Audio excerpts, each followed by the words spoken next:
Hello everybody, welcome to our Sons of the Forest survival guide. It's been a little bit since I've been able to give Sons of the Forest some attention, at least if you're following this live. If you're just going through the playlist, it hasn't been that long at all. But and really, it's been a bit since I've been able to make a video.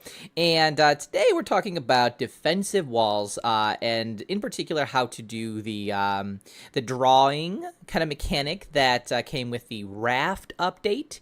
It's a whole new way to build defensive walls, and oh my goodness, I wish this was here at the start of the game because, like early access, because man, I made this whole wall, and like if I had this ability, this would look a lot better. For example, you see that gap? That would not be there. So right here we have an example of an unfinished defensive wall with this kind of draw mechanic, this new feature. And let's just get right into it. So defensive walls, if you want to make something, if you want to draw a wall where it's all just like completely smooth, they're all kind of nice and tight, there is now a way to do that without having to like manually put down, each little blueprint. And you can do that obviously by accessing your build menu. You're going to come to the guide that is on the left side, so you just press and hold X rather, to switch between the two different sides. For example, we have this side and this side. And then once you get it on your little build menu on the left-hand side, you're going to come to these tabs right here. I believe this is like where the platforms are, and then the defensive walls. And you have two options. You can do, just the normal defensive wall as well as the short defensive wall. And we can kind of see here in the background, obviously, tall guy is a defensive wall, and that is how short the defensive wall is right there. So it kind of comes up to like your waist about.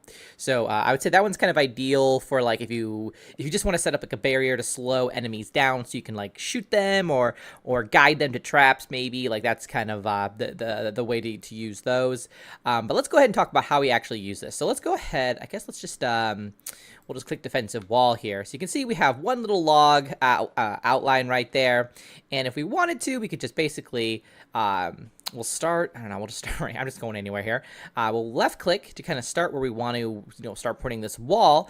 And then you can see as I stretch it out, it goes into different log segments just like that. And it's all nice and together.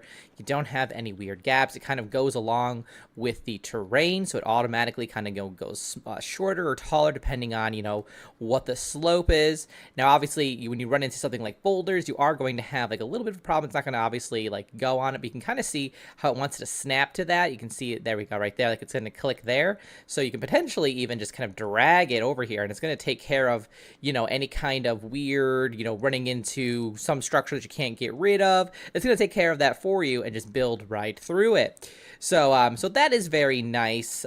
Just quality of life, like I said, right there, and you don't have to worry about any weird gaps or anything, or just weird, open defenses, really. So we'll just make a little small one right here. Let's put that down.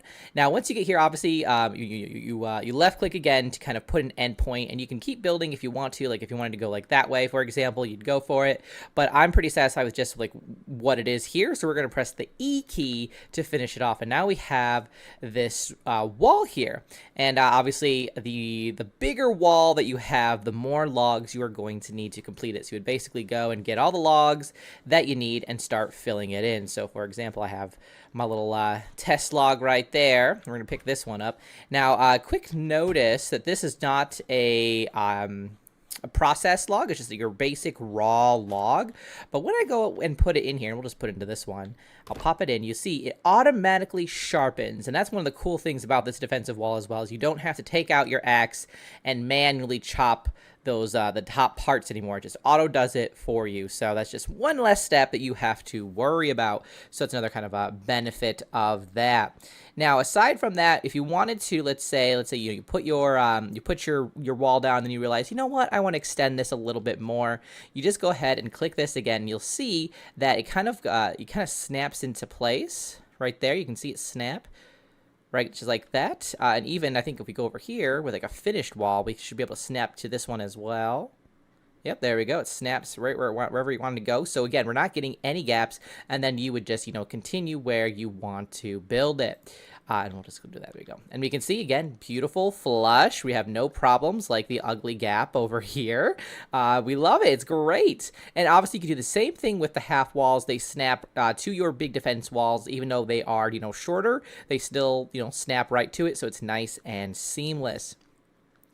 Now, besides all that, the only real kind of process from there is just to, get the logs that you need and start filling it in. So obviously for the big guys, you'll need full logs. And then for the, what happened to you? You were not like that a second ago. The forest, right? And then for the half walls, you're going to need half logs. So you basically just take a log, chop it in half, and then fill that blueprint in with that. And then once it's all done, boom, there you go. You have a defensive wall. So that's really about it. So obviously the benefits here, again, it automatically sharpens the tips here for you, so you don't have to do that. And the biggest thing, I've said it quite a few times now, there's no gaps. It's smooth, it's sleek. I wish this was around, because you can see how big this wall is. Like, if I had this would have been so much nicer to do. So that is the process of how you can now draw a big old defensive wall, and just big quality of life, if you ask me, feature there. So nice. But that's about it. If you have any questions, do let me know in the comments. Otherwise, I'll see you guys the next one. Till then, keep surviving and keep thriving.